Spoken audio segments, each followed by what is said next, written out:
Hello दोस्तों, कैसे हैं आप लोग। स्वागत है आपका रोड टू सक्सेस की यूट्यूब चैनल पे। और आज एक बार फिर मैं आपके सामने प्रस्तुत हूँ मैनक्यू सीरीज को लेके। जी हाँ, मैनक्यू की श्रृंखला जो हम कर रहे हैं उसके साथ एक बार फिर मैं आपके सामने प्रस्तुत हो चुका हूँ। आज हम मैनक्यू सीरीज में चैप्टर 11 का पहला पार्ट देखेंगे। चैप्टर 10 का दो पार्ट्स है, वो दोनों पार्ट्स मैंने अपलोड कर दिया है, आप लोग उसको जाके चेकआउट कर लीजिए। कमेंट्स करके बताइए कि आपको कोई दिक्कत हो रही है या नहीं, या आपको कुछ और चाहिए, किसी चीज़ की कमी है। तो इन सब चीज़ों को बिल्कुल बेफिक्र और बेझिझक कमेंट बॉक्स में लिखें। ठीक है। Chapter 11 part 1, chapter 11 public goods and common resources. ये चैप्टर जो है ये थोड़ा अहमियत रखता है, not like other chapters but yes this is important to some extent. इस चैप्टर में बहुत लोगों को दिक्कत होती है इनके क्वेश्चंस को सॉल्व करने में। थ्योरी सब समझ जाते हैं कि पब्लिक गुड क्या है, कॉमन रिसोर्स क्या है, क्लब गुड क्या है, प्राइवेट गुड क्या है। थ्योरी को सबको समझ में आता है, पर जब इससे क्वेश्चंस आते हैं तब थोड़ा दिक्कत होता है। तो आज के वीडियो में कुछ क्वेश्चंस लेके आया हूँ ताकि मैं आपको ये बता सकूं कि इस चैप्टर से जो क्वेश्चंस है उसको कैसे अप्रोच करना है, किस तरह से उनको पढ़ के डिकोड करना है और फिर किस तरह से उसको अप्रोच करना है ताकि एक अच्छा आंसर हम लिख सके और हमें मार्क्स मिले। अल्टीमेटली पूरा खेल मार्क्स का है।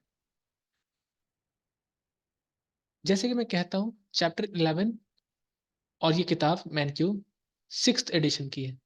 6th एडिशन की है मेरे पास। तो अगर आपके पास इससे पहले की एडिशन है या इसके बाद की एडिशन है तो एक बार देख ले, क्वेश्चन नंबर में फर्क हो सकता है, बाकी क्वेश्चन सेम रहेगा। पर मैंने क्वेश्चन यहाँ पे आपकी सहूलियत के लिए लिखा भी है। ओके, ताकि आपको कोई तकलीफ ना हो। तो यकीन माने आज का क्लास, ये जो वीडियो है, ये वीडियो देखने के बाद आपको ऐसा लगेगा कि हाँ, अब public goods and common resources से क्वेश्चंस अगर एग्जाम में बनते हैं तो मैं उसको अटेंड कर पाऊंगा, कॉन्फिडेंस के साथ कर पाऊंगा या कर पाऊंगी कॉन्फिडेंस के साथ। इतना तो आपको हो जाएगा क्योंकि यूट्यूब पे आपको मैं बता रहा हूँ कि क्वेश्चंस को कैसे सॉल्व करना है, कितना लिखना है, कितना नहीं लिखना है, एक्स्ट्रा तो नहीं लिखना, कम तो नहीं लिखना, सब कुछ। ओके, तो ध्यान से इस वीडियो को देखें, समझें और जाने की क्या होता है इसमें। ओके, तो पहला क्वेश्चन, क्वेश्चन नंबर 3 लेकर आया हूँ मैं। Charlie loves watching techie techie नहीं टेली होगा, tele TVs on his local public TV station. तो चार्ली एक बंदा है, नाम से बंदा ही लग रहा है। उसको अपने लोकल पब्लिक टीवी स्टेशन में, यानी कि जो लोकल, जो सामाजिक, जो यानी कि जो सार्वजनिक है पब्लिक टीवी, उसमें वो टेली टीवीज देखता है। But he never sends any money to support the station during its fund raising drives. तो ये सरकारी चैनल है, पब्लिक चैनल, पब्लिक चैनल जैसे कि हमारा दूरदर्शन होता है ना, दूरदर्शन, इस टाइप का चैनल है। तो पब्लिक टीवी में वो टेली टीवीज देखता है, पर जब दूरदर्शन को फंड रेजिंग की जरूरत होती है, जब फाइनेंस की जरूरत होती है और पब्लिक से फंड रेज किया जाता है, उस वक्त चार्ली एक पैसा भी नहीं देता, एक पैसा भी नहीं डोनेट करता है फंड रेजिंग में। तो बताइए, इकोनॉमिस्ट ने चार्ली जैसे लोगों को किस नाम से संबोधित किया है। तो ये तो बड़ा आसान है। ऐसे लोगों को हम लोग फ्री राइडर कहते हैं। फ्री राइडर, फ्री राइडर कौन होता है? फ्री राइडर एक ऐसा व्यक्ति होता है, एक ऐसा इंसान होता है जो किसी भी गुड या सर्विस, गुड और सर्विस की बेनिफिट्स तो एंजॉय करता है, बेनिफिट्स एंजॉय करेगा, पर पे नहीं करेगा, पेमेंट नहीं करेगा। ऐसे लोगों को हम फ्री राइडर कहते हैं, जैसे कि चार्ली। एक और एग्जांपल दे सकते हैं, जैसे मान लीजिए आप ट्रेन पे सफर कर रहे हैं, ट्रेन में आपके बगल में बैठे हुए जो अंकल है वो अखबार पढ़ रहे हैं। अखबार में अचानक एक ऐसा सेक्शन आता है जिसमें आपकी बड़ी रुचि, आपकी बड़ी इंटरेस्ट है, जैसे मान लीजिए स्पोर्ट्स का सेक्शन आता है। तो आप क्या करेंगे, आप बगल में बैठे हैं तो आप भी स्पोर्ट्स वाला सेक्शन पढ़ लेंगे, वहां जो भी लिखा है पढ़ लेंगे। आप पढ़ लेंगे कि कोहली ने खेली विराट पारी, गौतम ने खेली गंभीर पारी, जो भी है वो आप देख लेंगे, पढ़ लेंगे। लेकिन आपने उस न्यूज़पेपर के लिए, उस अखबार के लिए पेमेंट तो नहीं किया, तो आप भी फ्री राइडर हुए। यानी कभी भी हम जब किसी गुड और सर्विस को यूज कर रहे हैं पर उसका पेमेंट नहीं कर रहे हैं तो हम एक फ्री राइडर कहलाएंगे। ओके, दूसरा सवाल, how can the government solve the problem caused by the people like Charlie. अब ये चार्ली जैसे लोगों की वजह से जो प्रॉब्लम क्रिएट होती है, गवर्नमेंट इसको कैसे सॉल्व करेगी। तो ध्यान देना है वर्ड गवर्नमेंट पे। गवर्नमेंट का ऑब्जेक्टिव क्या है? वेलफेयर। गवर्नमेंट का ऑब्जेक्टिव होता है वेलफेयर। तो ऐसे लोगों के लिए गवर्नमेंट क्या सुझाव लेके आएगी या क्या समस्या का समाधान करेगी। तो गवर्नमेंट एक चीज कर सकती है, जैसे ये दूरदर्शन चैनल गवर्नमेंट का चैनल है। गवर्नमेंट एक काम कर सकती है कि ये जो टेली टीवीज नाम का शो है, गवर्नमेंट इसको स्पॉन्सर कर सकती है। Sponsor the show. Tele TVs नाम का जो शो है उसको गवर्नमेंट स्पॉन्सर कर सकती है। गवर्नमेंट जब उसको स्पॉन्सर करेगी तब ये शो बंद नहीं होगा और ये शो बरकरार रहेगा, चलेगा, टीवी पे बराबर आएगा रोज, या जो भी इसका शेड्यूल है, शाम को 7 बजे हो, रात को 10 बजे हो, सुबह 12 बजे हो, जितने बजे भी हो, ये शो इत्मीनान से चलेगा क्योंकि सरकार इसको स्पॉन्सर कर रही है। और इस शो से जो रेवेन्यू आएगा, जो पैसा आएगा, उसको सब में टैक्स रेवेन्यू के तौर पे बांट देगी। तो distribute tax revenue collected from everyone, collected from everyone, जनता से जो टैक्स मिला है उस पैसों का इस्तेमाल करेगी। तो गवर्नमेंट ऐसा कर सकती है, ये गवर्नमेंट का बेसिक फंडा है। Next question, question C, can you think of the ways the private market can solve this problem. अब यहाँ पे बात आ जा रही है प्राइवेट मार्केट के लिए, गवर्नमेंट के लिए नहीं, प्राइवेट मार्केट के लिए। क्या प्राइवेट मार्केट इस प्रॉब्लम यानी कि फ्री राइडिंग प्रॉब्लम को सॉल्व कर सकती है? फ्री राइडिंग एक बहुत बड़ा प्रॉब्लम है, एफिशिएंसी ऑफ मार्केट में फ्री राइडिंग एक बहुत बड़ा प्रॉब्लम है। सरकार का, पब्लिक का, और जो प्राइवेट इंडस्ट्रीज है, उनके होश फाख्ता हो जाते हैं इस प्रॉब्लम को सॉल्व करने के लिए। प्राइवेट मार्केट को अगर इसे सॉल्व करना है तो वो कैसे करेगी? वो क्या करेगी, वो एडवर्टीजमेंट्स लेके आएंगी, यानी कि कमर्शियल्स, जिसको हम लोग प्रचार कहते हैं। कमर्शियल्स, इन शो के बीच में कमर्शियल्स आएगा, और उस कमर्शियल से जो पैसा बनेगा, उन पैसों की मदद से ये शो बरकरार रहेगा। आप कोई भी शो देख ले टीवी पे, XYZ कोई भी शो देख ले, चाहे आप बिग बॉस देख लें, आप लोग बिग बॉस देखते होंगे, चाहे आप कपिल शर्मा शो देख लें, चाहे आप KBC देख लें, इन सभी शो में बीच में एडवर्टीजमेंट्स आता है, और किसी ना किसी ब्रांड का एडवर्टीजमेंट होता है, जैसे लक्स का हो गया, या Dream11 का हो गया, या इत्यादि इत्यादि। उन एडवर्टीजमेंट की वजह से क्या होता है, ये जो कमर्शियल्स हैं या एडवर्टीजमेंट्स हैं, उनके वजह से अच्छे खासे रेवेन्यू जनरेट होते हैं, और उन रेवेन्यू से वो शो चलता है, यानी कि उस शो को पूरी तरह से स्पॉन्सर वो कमर्शियल्स करते हैं। वो कमर्शियल्स कह लेते हैं कि आपके शो को हम स्पॉन्सर करेंगे, यानी आपके शो को बनाने का जो खर्चा है वो हम लेंगे। तो अगर प्राइवेट मार्केट को ये प्रॉब्लम सॉल्व करना है तो कमर्शियल्स लेके आएगा। How does the existence of cable TV alter the situation? अगर केबल टीवी को इसमें लाया जाए, केबल टीवी को, केबल टीवी समझते हैं ना आप लोग, आजकल तो लोग स्मार्ट टीवी यूज करते हैं, वाईफाई से कनेक्ट होता है जो। मुझे नहीं लगता आजकल कोई केबल टीवी यूज करता होगा, और अगर कुछ तबके के लोग करते भी होंगे तो बहुत कम होगा, उसकी संख्या बहुत कम होगी केबल टीवी। अगर केबल टीवी वाले इसमें आ जाए तो सिचुएशन कैसे बदलेगा? देखिए, केबल टीवी मतलब क्या होता है, ये एक सब्सक्रिप्शन बेस्ड प्रोग्राम है, यानी कि जो बंदा केबल कनेक्शन लेके रखता है उसी को चैनल मिलता है, उसी के टीवी पे चैनल आता है। जैसे हम लोग जब बच्चे थे, जब छोटे थे, तो हमारा वो केबल टीवी का सिस्टम था, तो हमें चैनल्स बाई करने पड़ते थे। जैसे एक हम लोग क्या करते थे, एक स्पोर्ट्स का चैनल ले लेते थे, एक दो न्यूज़ का चैनल, एक दो लाइफस्टाइल का चैनल जैसे डिस्कवरी नेट जियो हो गया, या घर में सीरियल चलते थे तो सीरियल के चैनल ले लेते थे, मूवीज के चैनल ले लेते थे। तो इन तमाम चैनल्स, 10-12 चैनल्स ले लेते थे, और हर चैनल का जो भी सब्सक्रिप्शन होता था हर महीने का, उतना पैसा हम दे देते थे। तो महीने का कुछ 250 से 300 रुपए सब्सक्रिप्शन लगता था, और वो सब्सक्रिप्शन लेने के बाद हम आराम से टीवी देखते थे। जब कभी वर्ल्ड कप हो गया हो या कुछ बहुत इंपॉर्टेंट स्पोर्ट्स इवेंट हो, तो हम लोग एक दो स्पोर्ट्स का चैनल एक्स्ट्रा ले लेते थे। जैसे IPL के समय हम सेट मैक्स ले लेते थे ताकि IPL देख सके, तो उसका जो भी एक्स्ट्रा खर्चा आता था हम पे कर देते थे। तो सब्सक्रिप्शन बेस्ड हो जाता है।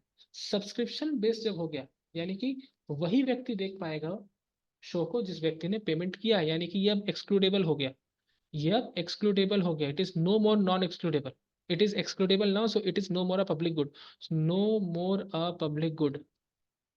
कैसा लगा? कैसा लगा आप लोग को? मजा आया? No more a public good, अभी एक्सक्लूडेबल हो गया। तो चलिए, इसी के साथ आज का क्वेश्चन मैं पूछ लूँ आप लोगों से। आज का जो क्वेश्चन है, आज का क्वेश्चन, जो इंसान इस क्वेश्चन का सही आंसर और अच्छा आंसर देगा, उसके कमेंट को मैं क्या करूंगा, कमेंट को मैं पिन कर दूंगा, कमेंट को मैं पिन कर दूंगा। कैसे करते हैं पिन? ऐसे, ये सिंबल है ना पिन का, हाँ पिन कर दूंगा।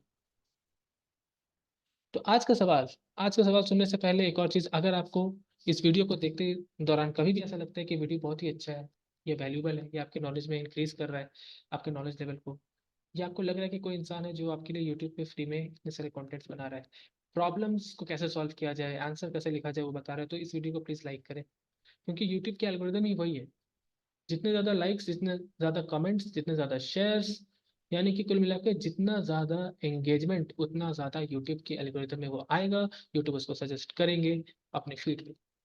तो प्लीज़ ये एक दो तीन चीज़ें मैं आपसे चाहता हूँ जो कि बहुत आसान है। एक लाइक, एक कमेंट। कमेंट वो आप पे डिपेंड करता है, आपको कुछ पूछना है तो आप पूछे डाउट्स, अगर आपको आंसर देना है तो आंसर दें, और एक शेयर। शेयर अपने दोस्तों के साथ ज़रूर करें, क्योंकि उनको भी इस इंपॉर्टेंट डिस्कशन का हिस्सा बनाए।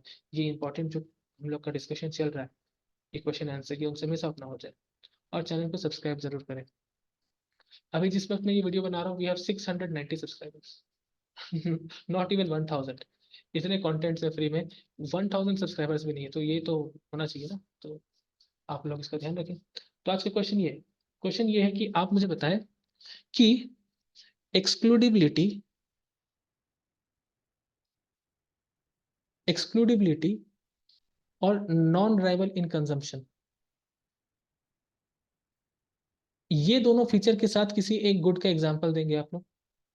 यानी कि एक ऐसा गुड का एग्जांपल देंगे जो एक्सक्लूडेबल है पर नॉन राइवल इन कंजम्पशन। ये हुआ पहला। दूसरा दूसरा आप ये बताएंगे कि जो नॉन एक्सक्लूडेबल है पर राइवल इन कंजम्पशन, ऐसे एक गुड का आप एग्जांपल देंगे। तो आपको दो आंसर लिखने हैं। आपको दो आंसर लिखने हैं। पहला आंसर, एक ऐसे गुड का एग्जांपल देना है जो एक्सक्लूडेबल है पर नॉन राइवल है। और एक ऐसा एग्जांपल देना है एक ऐसे गुड का जो नॉन एक्सक्लूडेबल है पर राइवल है। ठीक है। मैं उम्मीद करता हूँ कि एक्सक्लूडेबिलिटी, नॉन एक्सक्लूडेबिलिटी, राइवल और नॉन राइवल का कॉन्सेप्ट आपको पता होगा। ओके। तो इसका आंसर आप मुझे जरूर दें। ठीक है।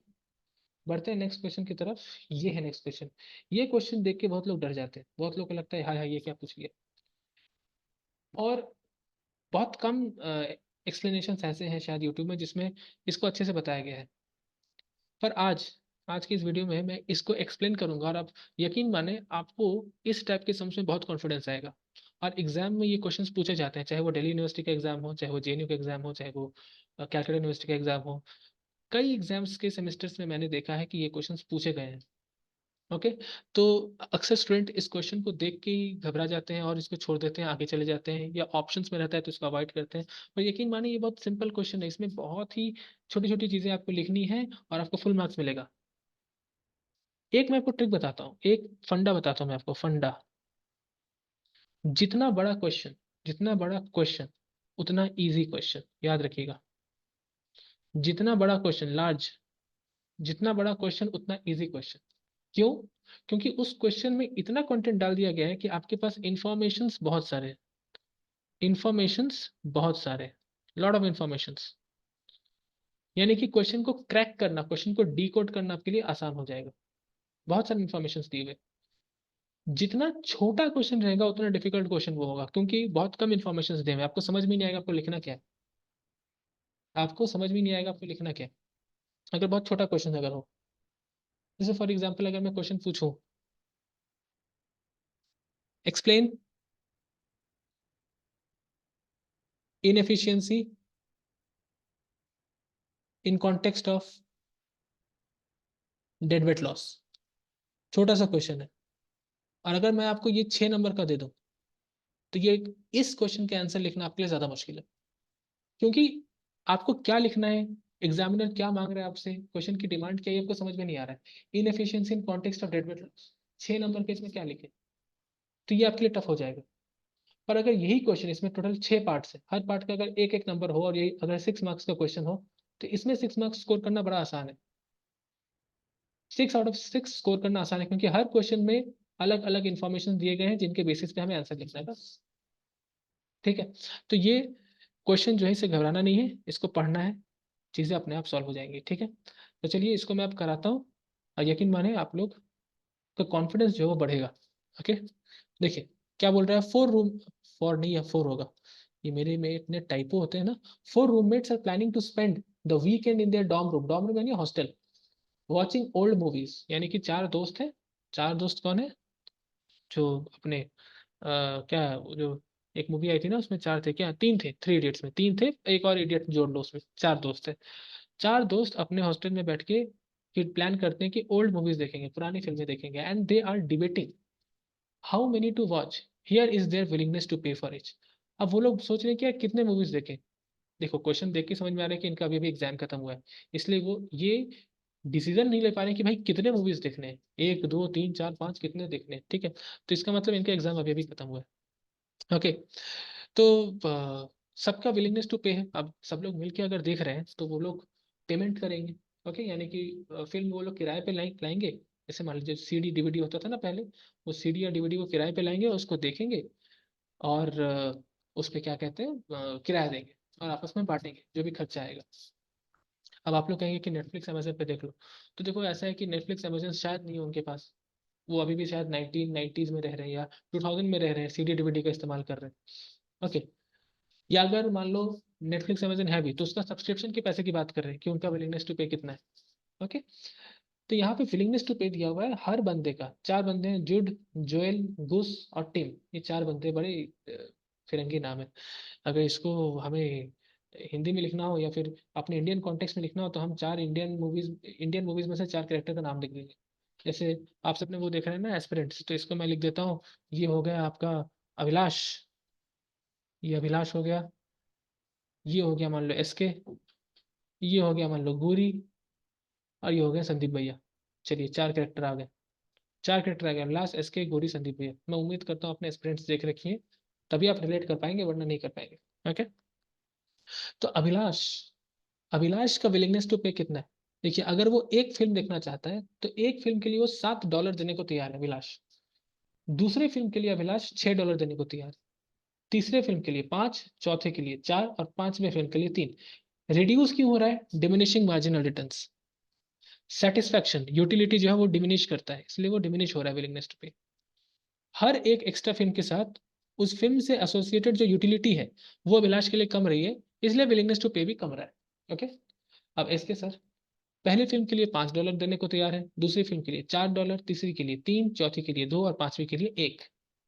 गुरी भाई, गुरी भाई जो है वो पहली फिल्म के लिए $3 देने को तैयार है, दूसरी के लिए $2, तीसरी के लिए $1, चौथी और पांचवी के लिए इनको पैसा देना गवारा ही नहीं है, नहीं देंगे पैसा ये।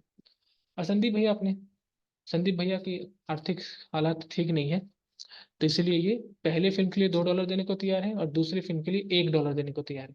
तीसरी चौथी पांचवी फिल्म के लिए ये पैसा देने को तैयार ही नहीं है।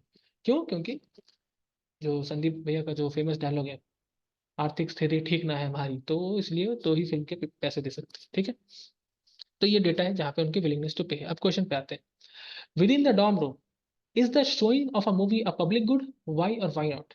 तो देखिए डॉम रूम में मूवी दिखाना, क्या ये पब्लिक गुड है? जी हाँ, ये बिल्कुल पब्लिक गुड है। क्यों? क्योंकि फर्ज करिए, या it is a public good. क्यों पब्लिक गुड क्यों है? क्योंकि डॉम में चार बंदे रह रहे हैं, अभिलाष, एसके, गौरी, संदीप। अगर मान लीजिए संदीप भैया पैसा ना भी दें या पार्टिसिपेट ना भी करें मूवीज में, मूवीज को देखने के लिए वो पार्टिसिपेट ना करे, पैसा ना दे, और अगर अभिलाष, एसके और गुरी ये तीन लोग मूवी देख रहे हैं, तब भी तो संदीप भैया उसी रूम में बैठे हैं ना, संदीप भैया को तो दिख ही जाएगा मूवी, बिना पैसे दिए भी मूवी देख सकते हैं। यानी कि हम संदीप भैया को एक्सक्लूड नहीं कर सकते। तो ये क्या है? नॉन एक्सक्लूडेबल है। डॉम में मूवी देखना इज नॉन एक्सक्लूडेबल, हम किसी को एक्सक्लूड नहीं कर सकते, इसीलिए ये एक पब्लिक गुड है। हाँ, अगर आप अपने पर्सनल रूम में रहते हो तो आप दूसरे को अलाउ नहीं भी कर सकते हो कि नहीं तुम्हें मेरे रूम में नहीं आना है, मैं मूवी देख रहा हूँ, तो वो फिर एक्सक्लूडेबल हो जाएगा। पर डॉम रूम में तो ये नॉन एक्सक्लूडेबल है, क्योंकि तीन लोग देखेंगे तो चौथा तो ऑटोमेटिकली देखेगा। ठीक है। तो that's why this is a public good. Okay. तो पहला क्वेश्चन तो बड़ा आसान था। दूसरा क्वेश्चन क्या है? दूसरा क्वेश्चन है, if it cost $10 to rent a movie, how many movies should the roommates rent to maximise total surplus? चलिए देखिए, एक मूवी देखने का जो किराया लगता है वो है $10। एक मूवी देखने का किराया लगता है $10। तो वो कितने मूवीज वो देखेंगे? यानी कि ये जो चारों बंदे हैं, अभिलाष, एसके, गौरी, संदीप भैया, ये चारों मिलके कितने मूवीज देखेंगे ताकि इनका सरप्लस जो मैक्सिमाइज हो सके? कितने मूवीज देखेंगे? तो देखिए, फर्स्ट मूवी के लिए फर्स्ट मूवी के लिए सबका विलिंगनेस टू पे कितना है? फर्स्ट मूवी के लिए सबका विलिंगनेस टू पे कितना है? देखिए जब हम सरप्लस की बात करते हैं, सरप्लस की बात मतलब क्या होता है? ये डिमांड कर्व है और ये अगर प्राइस है, ठीक है, मैं यहाँ बनाता हूँ, ये डिमांड कर्व है और ये प्राइस है। प्राइस ऑफ मूवी है $10। तो सरप्लस क्या होगा, ये पूरा हिस्सा सरप्लस होगा, यानी कि $10 के ऊपर, मतलब अबव $10, चाहे वो 11 हो, 12 हो, 13 हो, 14 हो, 15 हो, कुछ भी हो, अबव $10 जितना भी विलिंगनेस टू पे है वो सब सरप्लस होगा। तो हमें बस ये चेक करना है कि कितने मूवीज में विलिंगनेस टू पे $10 को एक्सीड कर रहा है, क्योंकि $10 के ऊपर देखना है हमें, $10 के ऊपर देखना है, यानी कितने मूवीज के लिए सबका विलिंगनेस टू पे, सबका विलिंगनेस टू पे $10 एक्सीड कर रहा है। और डिमांड कर्व क्या दिखाता है, विलिंगनेस टू पे ही दिखाता है, राइट। तो बस इतना देखना है कि $10 से ज्यादा कितने कितने फिल्म्स के लिए विलिंगनेस टू पे $10 से ज्यादा है, ठीक है। तो देखिए फर्स्ट मूवी के लिए, फर्स्ट फिल्म के लिए चारों का विलिंगनेस टू पे कितना है, 7, 5, 3, 2, यानी 7, 5, 12, 3, 15, 2, 17, $17 इनका विलिंगनेस टू पे है। पर पहली मूवी देखने का किराया कितना लगेगा, $10, यानी कि इनका सरप्लस हो रहा है $7, $7 का सरप्लस मिल रहा है इनको। मान लीजिए $17 यहाँ है, ये $17 है, फर्स्ट मूवी के लिए $17 है, और इनको $10 ही पे करना पड़ रहा है, तो $7 का इनका सरप्लस हुआ, ठीक है। दूसरी फिल्म के लिए सेकंड मूवी, सेकंड मूवी का विलिंगनेस टू पे कितना है, चारों का मिला के देखना है, अभिलाष, एसके, गौरी, संदीप भैया। 6, 4, 10, 2, 12, 1, 13, $13, this is again greater than the rent of movie that is $10, तो $3 का सरप्लस है, करेक्ट। $13 उनका विलिंगनेस टू पे है और मूवी $10 में आ रहा है, तो $3 का सरप्लस हो गया। थर्ड फिल्म, थर्ड फिल्म जो है इसमें विलिंगनेस टू पे कितना है, 5, 3, 8, 1, 9, 1, 0, $9, और $9 जो है वो $10 से कम है, यानी कि इनका विलिंगनेस टू पे ही नहीं है $10 तक। मूवी लेने में $10 लगेगा, पर इनका विलिंगनेस टू पे सिर्फ $9 तक है, क्योंकि संदीप भैया इज आउट, वो नहीं देना चाहते, वो तीसरी फिल्म के लिए पैसा नहीं देना चाहते। तो ये लोग थर्ड मूवी नहीं देखेगा, थर्ड नहीं देखेंगे तो फोर्थ भी नहीं देखेंगे, फोर्थ नहीं देखेंगे तो फिफ्थ भी नहीं देखेंगे, यानी ये टोटल कितने मूवीज रेंट करेंगे, सिर्फ दो, two movies will be rented, two movies will be rented, सिर्फ ये दो मूवीज रेंट करेंगे। इसका आंसर होगा टू मूवीज। समझ में आया कैसे हुआ, बड़ा आसान था, लॉजिकली देखना है। Okay, next question, if they choose the optimal number from part B, यानी पार्ट बी में जो आंसर आया, अगर उसी आंसर को ये लोग मानते हैं, यानी कि टू मूवीज अगर ये लोग रेंट करते हैं, and then split the cost of renting the movies equally, ये द का स्पेलिंग गलत हो गया, और टू मूवीज रेंट करने के बाद जो खर्चा आया टू मूवीज का, उसको अगर आपस में इक्वली डिवाइड करते हैं, तो सबके हिस्से में कितना सरप्लस आएगा। बड़ा इंटरेस्टिंग क्वेश्चन है। देखिए हमने क्या समझा, हमने समझा कि वो दो मूवीज देखते हैं, पिछले क्वेश्चन से हमें समझ में आ गया कि वो दो मूवीज देखते हैं। दो मूवीज, टू मूवीज का कॉस्ट कितना आएगा, $10 करके है, इंटू टू, यानी कि $20 का कॉस्ट आएगा।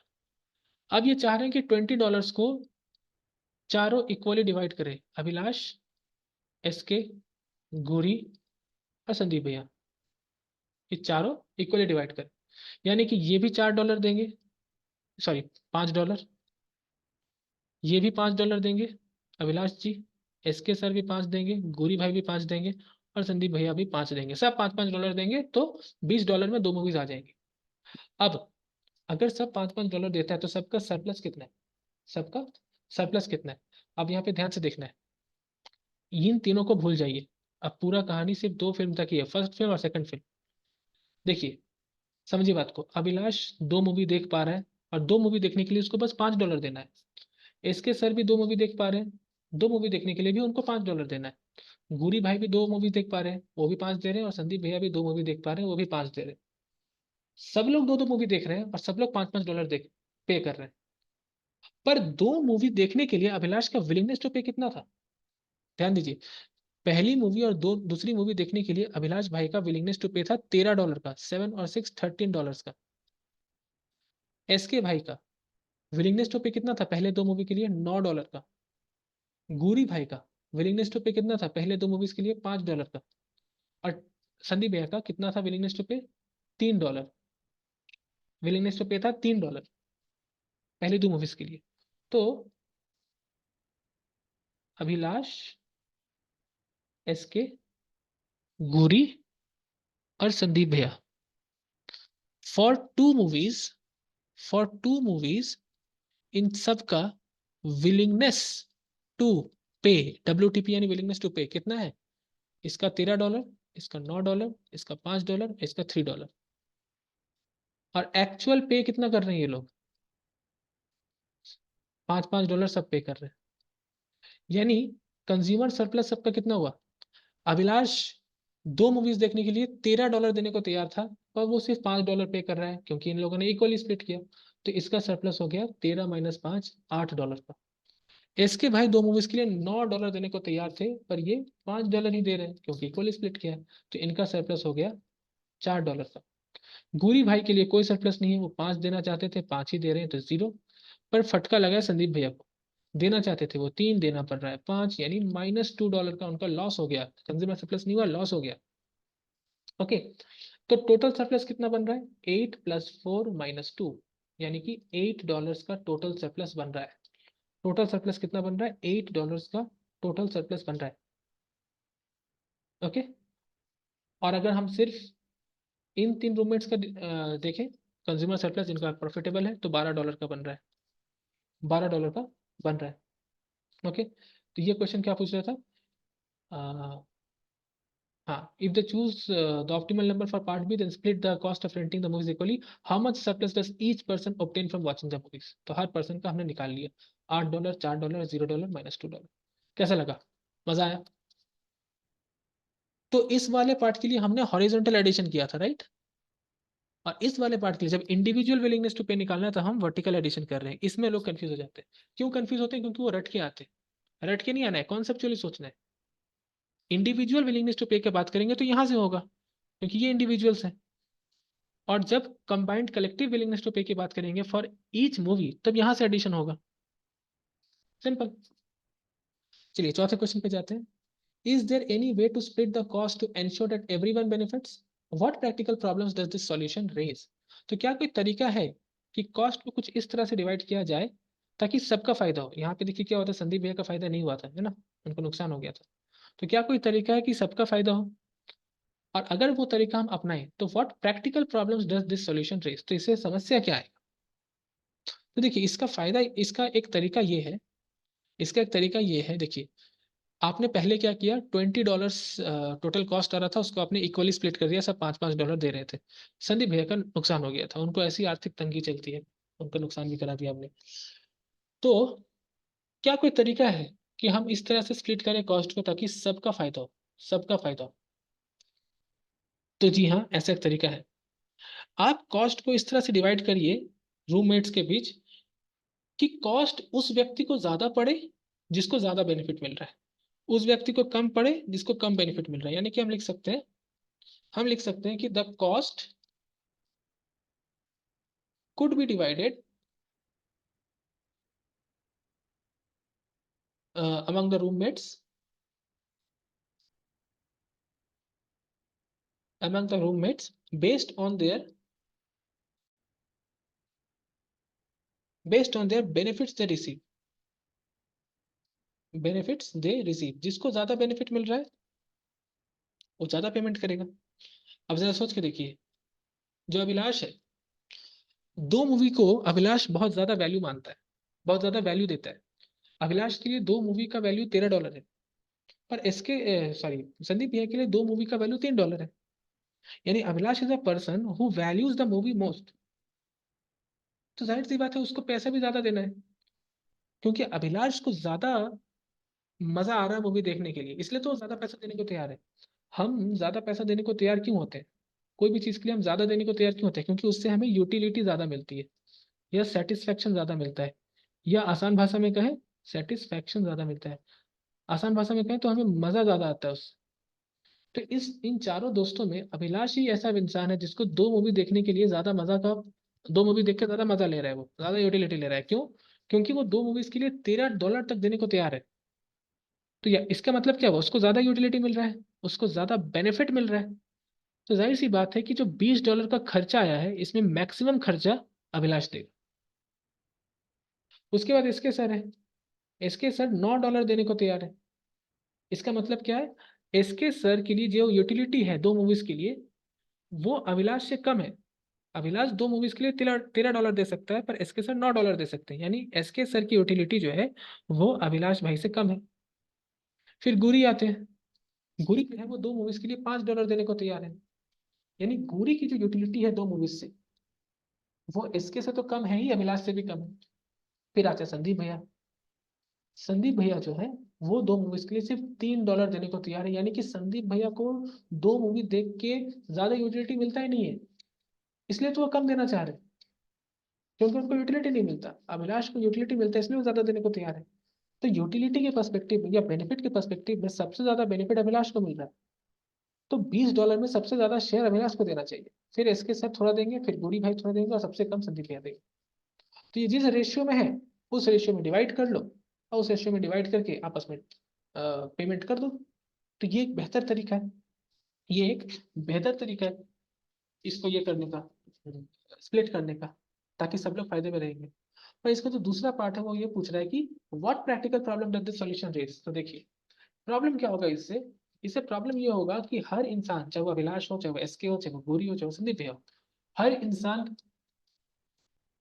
मूवीज को जानबूझ के लेस वैल्यू देगा। यानी अभिलाष को पता है कि देखो अगर मैं बोल दूं कि $13 तक मैं देने को तैयार हूं, तो ये लोग सबसे ज्यादा पेमेंट मुझसे करवाएंगे, $20 में से सबसे ज्यादा पेमेंट ये मुझसे करवाएंगे।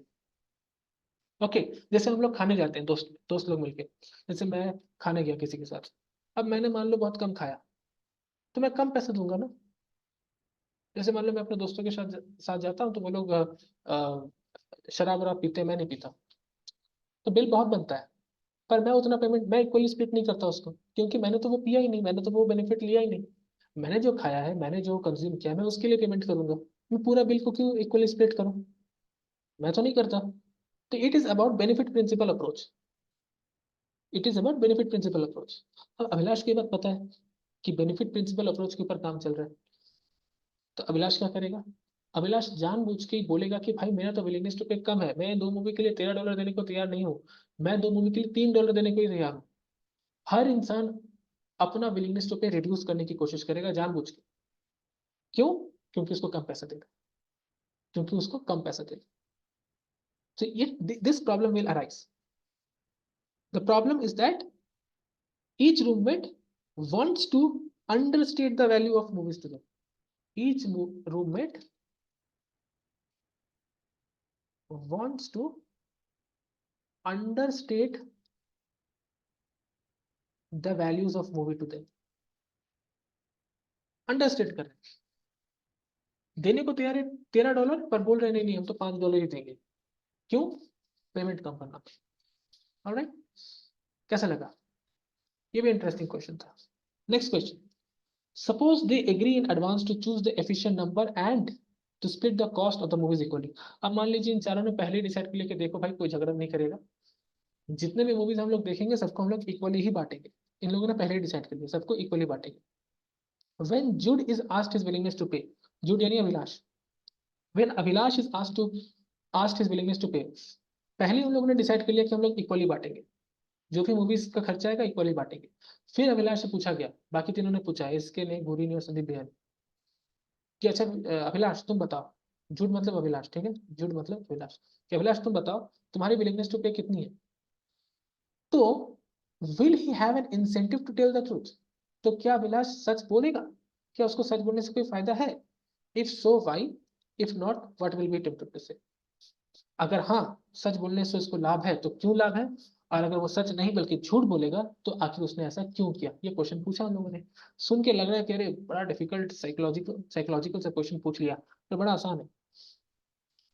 पहले उन लोगों ने डिसाइड किया कि बिल को इक्वली डिवाइड करेंगे, यानी $20 जो आएगा, $20 को इक्वली डिवाइड करेंगे, तो हर बंदा $5 देगा, चाहे अभिलाष हो, चाहे एसके हो, चाहे संदीप भैया हो, चाहे गौरी हो, सब $5 देगा।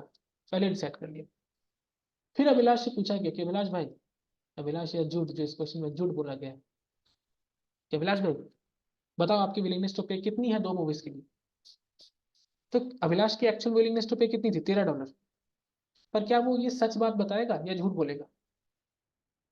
तो सवाल ये है कि क्या अभिलाष सच बताएंगे या अभिलाष भाई झूठ बोलेंगे, और अगर वो सच बताएंगे तो क्यों, झूठ बोलेंगे तो आखिर उन्होंने ऐसा क्यों किया? तो देखिए इसका आंसर ये होगा कि अभिलाष भाई जो है वो सच बोल देंगे, he will tell the truth, he will tell the truth. क्यों? सच बोलने से उनका फायदा है। अगर वो सच बोलते हैं, अपनी विलिंगनेस टू पे $13 बता देते हैं, तो क्या होगा? कौन मुझे बता पाएगा क्या होगा? आप इस वीडियो को पॉज करें और कमेंट करके बताएं कि क्या होगा अगर वो सच बोलते हैं तो अगर आपने पॉज करके कमेंट किया है और अगर आपको कमेंट किया है कि हाँ वो सच बोलेंगे, क्यों? क्योंकि वो दोनों मूवीज को जो उनका विलिंगनेस टू पे है वो कॉस्ट मूवी से ज्यादा है, कॉस्ट मूवी से ज्यादा है। वो $5 पे कर रहे हैं, उनको $5 ही पे करना है। तो अगर उनका विलिंगनेस टू पे $5 से ज्यादा अगर हुआ भी, उनको फायदा ही है। चाहे वो $6 हो, 7 हो, 8 हो, 9 हो, 10 हो, 12 हो, 13 हो, जो भी उनका एक्चुअल है वो सच बोल देंगे। क्यों? सच बोलने से उनका फायदा ही है। उनको नुकसान तो नहीं हो रहा है ना कुछ सच बोलने से। $5 ही पे करना है उनको, तो बोल देंगे हाँ मेरा विलिंगनेस तो $13 था, पर चूंकि इक्वली स्प्लिट हो रहा है और ये पहले से डिसाइडेड है कि इक्वली स्प्लिट होगा, तो मैं $5 ही दूंगा और $8 का मुझे सरप्लस मिल जाएगा। इसलिए वो सच बोलेंगे, तो he has the incentive to tell the truth. Okay. तो बड़ा ही बेसिक सा क्वेश्चन था, क्वेश्चन देख के लग रहा था हाय हाय क्या पूछ लिया। Okay. Last question, what does this example teach you about the optimal provision of a public good? तो ये जो एग्जांपल, ये जो क्वेश्चन है, इससे हमें क्या मालूम पड़ता है optical provision of public good? तो इससे हमें ये मालूम पड़ता है कि जो optimal provision of public good होता है, ये तभी होगा अगर इंडिविजुअल के पास इंसेंटिव है अपने वैल्यूएशन को छुपाने के लिए। यानी कि हर बंदा अगर अपने वैल्यूएशन को छुपा सकता है, अगर हर बंदा अपने एक्चुअल वैल्यूएशन को छुपा सकता है, जो वैल्यूएशन है उसके विलिंगनेस टू पे, उसको अगर वो छुपा सकता है, तो उसको ऑप्टिमल प्रोविजन ऑफ गुड के बारे में सोचना पड़ेगा। यानी कहने का मतलब क्या है कि if individuals do not have incentive to hide their valuation of good, sorry do not have, sorry मैंने डू हैव बोल दिया, वेरी सॉरी। अगर इंडिविजुअल के पास कोई इंसेंटिव नहीं है अपने वैल्यूएशन को छुपाने का, तो हमारा ऑप्टिमल प्रोविजन होगा, जैसे कि अभिलाष के केस में हुआ। कोई इंसेंटिव नहीं था उसके पास इसको छुपाने का, वैल्यूएशन को, यानी विलिंगनेस टू पे को छुपाने का, तब जाके ऑप्टिमल एलोकेशन हुआ पब्लिक गुड। तो पब्लिक गुड का ऑप्टिमल एलोकेशन तभी हो सकता है जब हर बंदा अपना एक्चुअल वैल्यूएशन बताए। It means they do not have do not have the incentive to hide their valuation, to hide their valuation of a good। बस अगर वो ऐसा करता है तो ऑप्टिमल एलोकेशन होगा, ये हमें समझ में आता है इससे। तो कैसा लगा ये क्वेश्चन नंबर 5? कैसा लगा? मजा आया? क्या आपका कॉन्फिडेंस बूस्ट हुआ? कमेंट करके बताएं कि ये जो क्वेश्चन 5 है, ये क्वेश्चन 5 पढ़ के क्या आपको समझ में आया कि इन क्वेश्चंस को, इतने जो देखने में बड़े ही अटपटे से लगते हैं, उनको कैसे अप्रोच करना है और कितने आसानी से करना है। एकदम सिंपल, एकदम सिंपल। ओके। तो अगर आपको समझ में आया तो जरूर बताएं कमेंट में। आज के लिए मैं दो ही क्वेश्चंस मैंने रखा है। मैं एक और वीडियो लेके आऊंगा इसके लिए, सेकंड पार्ट, जिसमें मैं कुछ और क्वेश्चंस इस टॉपिक से, इस चैप्टर से डिस्कस करना चाहूंगा। तब तक के लिए आप लोग क्या करना है, लाइक, वीडियो को लाइक करें, क्योंकि बहुत जरूरी है मेरी वीडियो को लाइक मिले, एंगेजमेंट्स मिले। कमेंट करें, कमेंट में इस क्वेश्चन का आंसर भी देना है आपको। ये दो एग्जाम्पल पूछा है मैंने, एक ऐसा एग्जाम्पल जो एक्सक्लूडेबल और नॉन रेबल है, और एक ऐसा एग्जाम्पल जो नॉन एक्सक्लूडेबल और रेबल है। और अपने दोस्तों के साथ शेयर जरूर करें, which is very very important, share करना। ठीक है?